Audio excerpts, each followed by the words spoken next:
Hey, it's Soul. It is December 7th, 2018. This is Warcraft Weekly, and today's episode is brought to you by Benji, Master Assassin, because, God, who would have thought? Benji?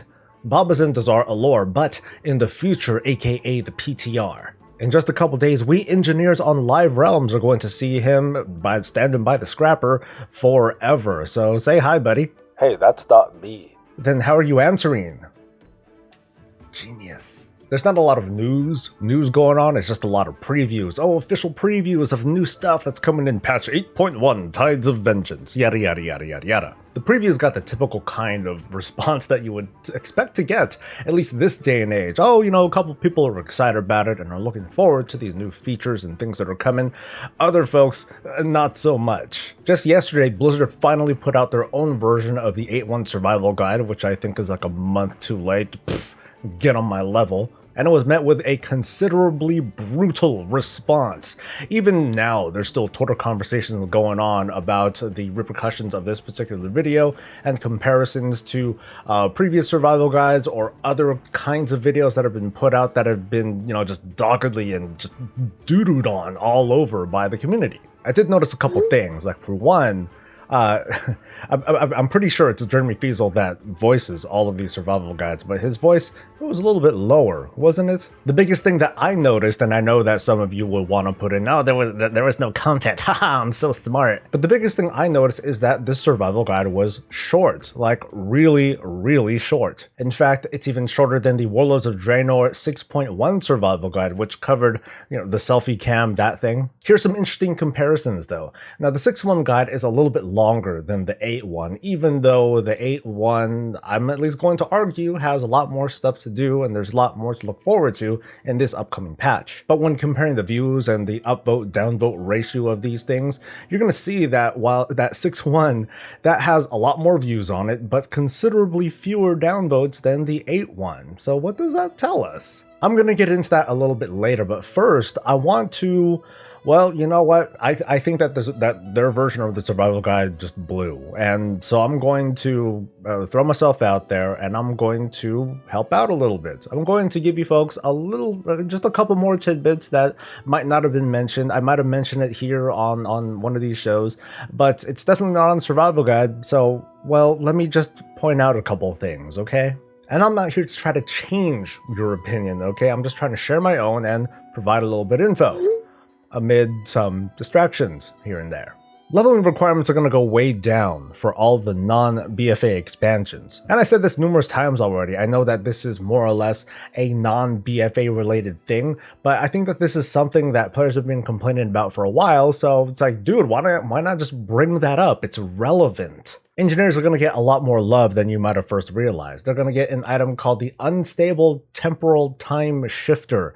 It's this consumable, but it lets them do battle reses, basically. They were able to make Azeroth Helmet in 8.0, which is something that none of the other professions can do. In 8.1, they're able to do that once again, but this time they're able to do it just like the normal crafting professions. They're able to make mythic Azeroth Helmets. And on top of that, get this, they're going to be able to make their own love doll.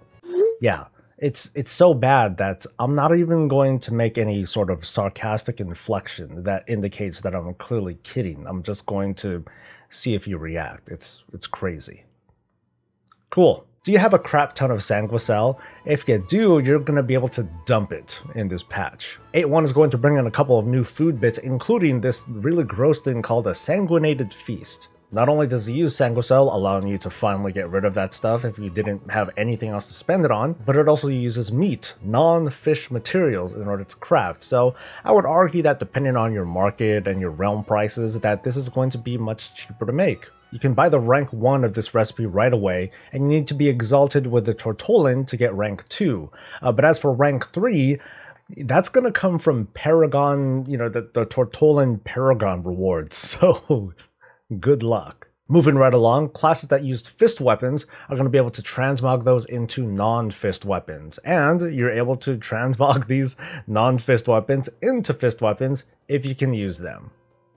Cool. You'll now be able to turn war mode off in any rest area. Yeah, so if or when things hit the fan, you can scurry back to your inn, turn war mode off and feel relatively safe. But keep in mind, you still gotta go back to either Orgrimmar or Stormwind to turn war mode back on.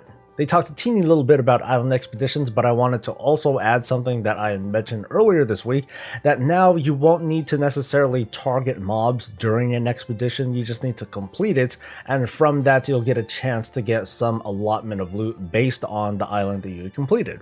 The new raid, PvP, and dungeon season is going to start January 22nd, which kind of baffles me. It's like, why didn't they just add that date at the very end? And I'm going to presume that their version of the survival guide was pre-recorded. It's like, why don't they just, just kind of smush it in there to let folks know instead of letting people just kind of wait ambiguously or have to go to a fan site or somewhere else to find out. So now we have a full-on schedule of content and what's going to happen. We now know that, yes, there's going to be a war campaign, but we have a good idea of how that is going to be paced. Most of the meat of the content, the new island expeditions, the new war fronts, the new world quest, the incursions, that appears to be going on right away. The story stuff is what's going to be time gated. We're going to be progressing, through each stage, presumably each week, and it's all going to lead up to the start of this new raid. And for those who aren't familiar with the story or who don't want to get spoiled, I'll at least tell you that it does have a pretty strong lead up right into this raid content. Pretty much the last quest will make you look and be like, oh, okay, yeah, there's the raid right there, pretty much. And with this schedule, I at least, because my playstyle doesn't really change over the course of time, I can pretty much predict when I'm going to unlock XYZ Azerite traits, and at least with my playstyle, as soon as I get the gear, I'm going to have pretty much access to everything. So for me, it's not a thing at all. But that's my playstyle. I don't consider my WoW time to be like super impactful to my day. Funny enough, because this is what I do. But all I really do, to be honest, is I do emissary stuff. I do all the emissaries. I do my normal and heroic raid with the guild.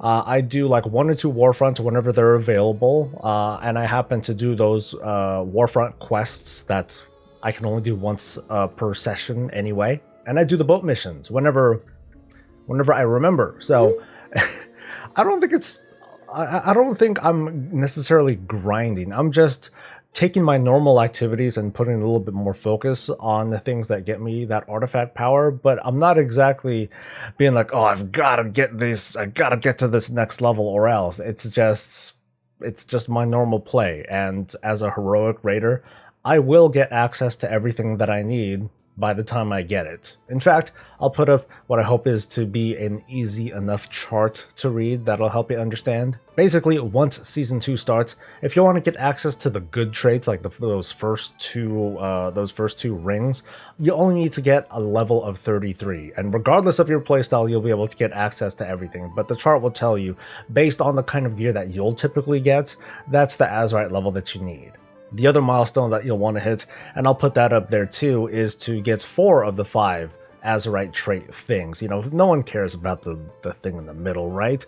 It's all about the other traits that actually do things. So you only need to get to a level, let's see, for 370 Raid Finder, you'll need to get a level of 36, and you'll get access to all of that stuff. For Mythic Raiders, you'll need to get a level of 43, and then you're pretty much good to go. I believe 48 is the maximum as Heart of Azeroth level that you need to get access to any trait that's available regardless of difficulty, but that's it. That's as far as it goes. Given my current level of 32, I'm going to be 39 by the time I start the new season, and for me, I'm just going to be starting normal mode of the Battle of Dazar'alor raid, so it's not going to be a big thing for me. For some of you folks at home and on the toilet, I'm sure that, oh my god, is that thing made of glass? That totally derailed everything I was.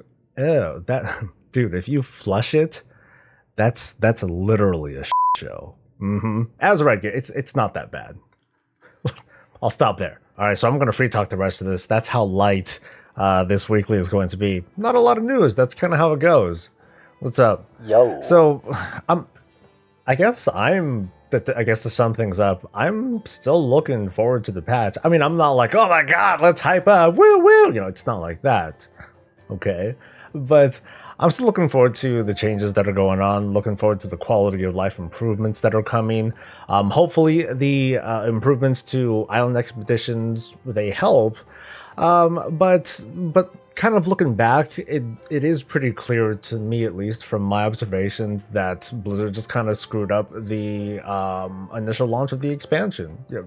The joke is being often said, "Oh, 8.1 is going to be the real expansion's launch," and it's a little crude to say that, but it's not entirely accurate either. There's just a lot of band-aids and fixes that are being applied in this patch, along with this little spattering of content that we're going to get before Season 2 begins. I had a thought because I've seen so much critique over the idea of, oh, time gating, the patch comes out but there's nothing to do, and that sort of deal, or hey, the patch comes out but I'm still going to wait a month until there's anything relevant.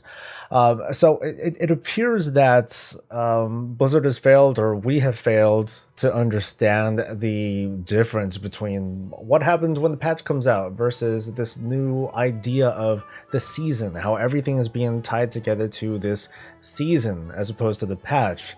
And I thought to myself, okay, maybe it would have been better if Blizzard had set up a bunch of this setup stuff, like the incursions and all that stuff, before 8.1 came out, and then make it so that when 8.1 launches, that's when the Battle of Dazar'alor raid comes out, and the new season, and yada yada yada. So it would make people's perceptions feel a little bit better. But that wouldn't really make a whole lot of sense to me either. It's like, okay, maybe Blizzard should just put out like some mini patch. They'll just call it, oh, this is 8.0.1, but it's just a ton of shit that goes in there. And then when they talk about, oh, 8.1, and it's not really anything, it's just the launch of the season, but then people are like, oh, 8.1, this is the big thing, woo! And I don't know, maybe people will be fooled by that. Stop shilling. Maybe I am. But I'm just trying to wrap my head around the many different kinds of critiques and the many different positions that people are coming from when bringing in their critique. Because I look at this whole survival guide debacle, and the other things, and the misperceptions and the bad optics in part of Blizzard. And I wondered to myself, if Blizzard didn't announce Diablo Immortal, which sounds totally unrelated, right? If Blizzard didn't announce Diablo Immortal, if Fallout 76 worked out just fine, how would the mood be here over in the World of Warcraft space? I have no doubt that the critiques would still be there.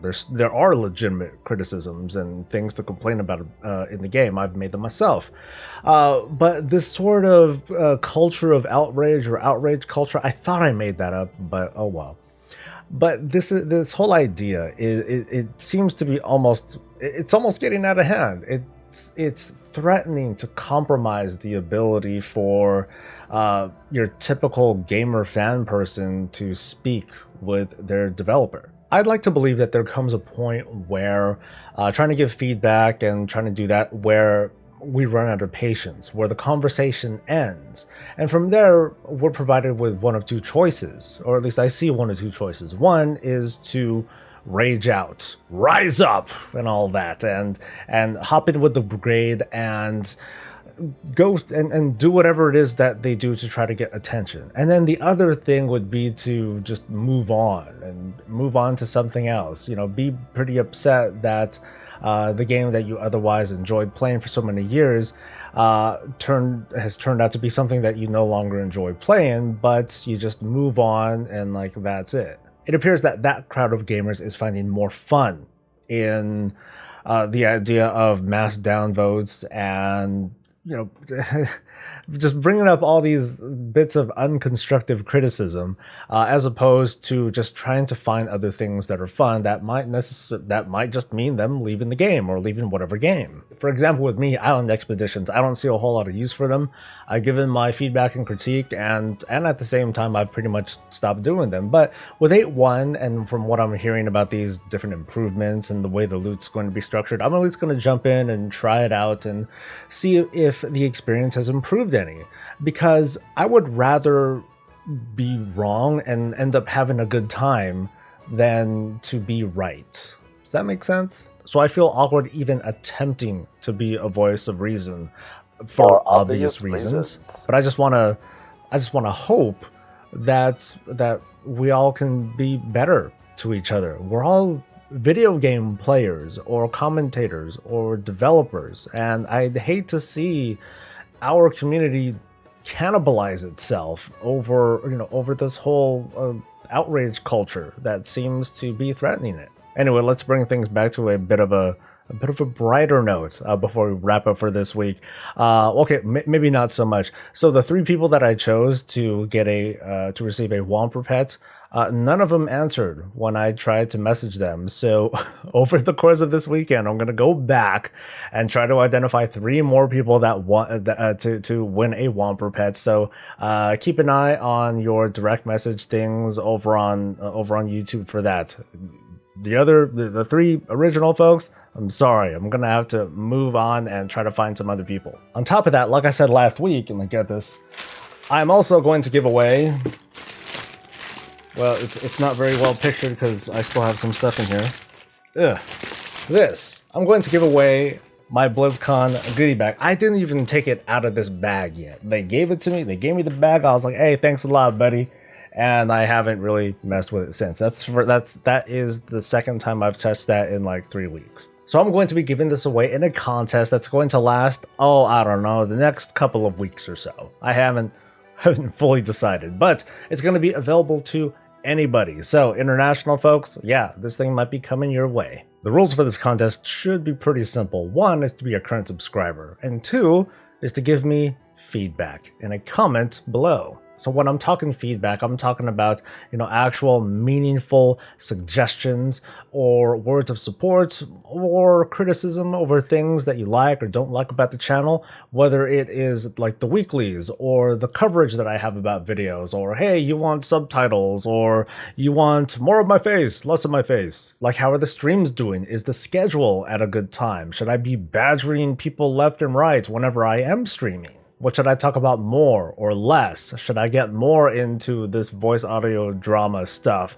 Or should I stop forever? There are many things that I do enjoy doing, and that's going to be, of course, the biggest driver of the kind of content that comes out. But I also want to hear directly from you folks at home and elsewhere. What is it that you like? Feedback like that means the world to me, and I could really use your help. So send that stuff. Do it, and you might win, well, a box full of goodies, okay? So I'm going to wrap up for the weekend, get myself ready for the upcoming patch, which means getting a lot of Expulsum. You probably want a lot of Expulsum, just probably a tip. So tune in next week when the tidal wave of salt washes over the community as this patch drops with the excitement and the bugs and the reactions from people, and I'm going to be covering all that stuff. So we'll see you next week. Can I talk more? I had to change things up. I didn't have time to, deal with you, okay? So I'll see you next week. Until then, stay safe, stay happy, and stay breezy. He always says that. Stay safe, stay happy, stay whatever. Maybe I don't want to be told what to do. I'm a renegade. I don't stay safe. I might be a cold-blooded gangster.